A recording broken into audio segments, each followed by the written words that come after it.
Les Allemands consomment à peu près 4000 tonnes de sardines à l'huile par an, les Français 3 fois plus. Eh oui, la sardine à l'huile est une spécificité française. Que ferait sans la boîte de sardines, l'étudiant fauché, le célibataire pressé, la mère de famille en panne d'idées, le gourmet, le maçon sur son chantier, le randonneur, l'organisateur de pique-nique, le soldat en bivouac, le navigateur au long cours? C'est à un certain Nicolas Appert, champenois et maître confiseur, que l'on doit la formidable histoire de la sardine en boîte. Car, vers 1790, celui-ci découvre que l'on peut préserver pendant longtemps les aliments en les faisant chauffer à 100 degrés dans des récipients hermétiquement clos. Le sieur Appert, qui donnera son nom à l'apertisation, le nom savant de la conserve en boîte, va utiliser des bouteilles de champagne au goulot juste un peu élargi, révolutionnant ainsi les habitudes alimentaires du pays et de la planète. Les sardines, et Dieu sait si elles sont nombreuses, en Méditerranée comme sur la façade atlantique, vont faire les frais de ce nouveau marché très juteux. La bouteille de champagne, trop lourde et fragile à la fois, est vite remplacée par la boîte en fer blanc, fabriquée dans les forges de Bassindre, non loin des côtes bretonnes. La première conserverie de sardines au monde est ainsi créée à Nantes par Joseph Collin en 1820. Ce pionnier conçoit tout un procédé de fabrication encore utilisé aujourd'hui.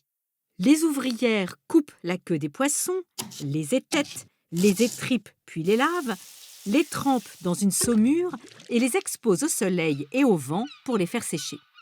Puis, les sardines sont cuites dans un bain d'huile à 120 degrés, rangées tête bêche et couvertes d'huile. Une fois le couvercle soudé, les boîtes sont trempées 20 minutes dans l'eau bouillante afin de les stériliser. Quelques décennies plus tard, on ajoutera un accessoire indispensable, la fameuse clé à sardines qu'il ne faut surtout pas oublier quand on pique-nique. Dès sa naissance, cette sardine en boîte rencontre le succès. Sa manutention importante en fait toutefois un mets encore cher pour le marché domestique. La France, qui est la seule à commercialiser ce produit dans le monde, en exporte une grande partie. Pendant le 19e et la première moitié du 20e siècle, les conserveries de sardines, localisées surtout près du littoral breton, prospèrent. La production s'industrialise, les coûts diminuent et chaque famille française a désormais quelques boîtes de sardines dans ses placards, même si, dit-on, la production de masse fait baisser la qualité. Les années d'après-guerre voient l'apogée de cette industrie tricolore. En 1955, 250 usines travaillent tout au long des côtes atlantiques et la sardine fait vivre près de 100 000 personnes. Douarnenez, Guilvinec, Concarneau, Nantes, les Sables d'Olonne, Saint-Jean-de-Luz vivent au rythme de ce poisson qui fait la fortune d'établissements comme Amieux Frères, Arsène Sopiquet, Cassegrain et j'en passe. Mais voilà que le réfrigérateur s'implante petit à petit dans chaque cuisine française. Les boîtes de conserve désertent le cabas de la ménagère et de nombreuses entreprises ferment leurs portes. Mais elle résiste, la sardine.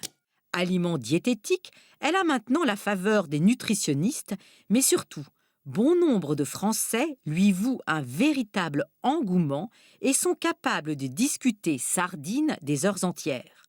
Quant aux collectionneurs, ils s'échangent les boîtes à sardines à prix d'or sur eBay. Il paraît que, conservée dans son huile d'olive vierge extra, elle se bonifie après plusieurs années de vieillissement comme le vin. Et d'ailleurs, à Paris, la célèbre brasserie Lippe va jusqu'à servir la sardine d'argent connétable millésime 2001 à même la boîte, de quoi étonner nos amis allemands pour lesquels la sardine en boîte n'est qu'un pis-aller pour un jour de vache maigre.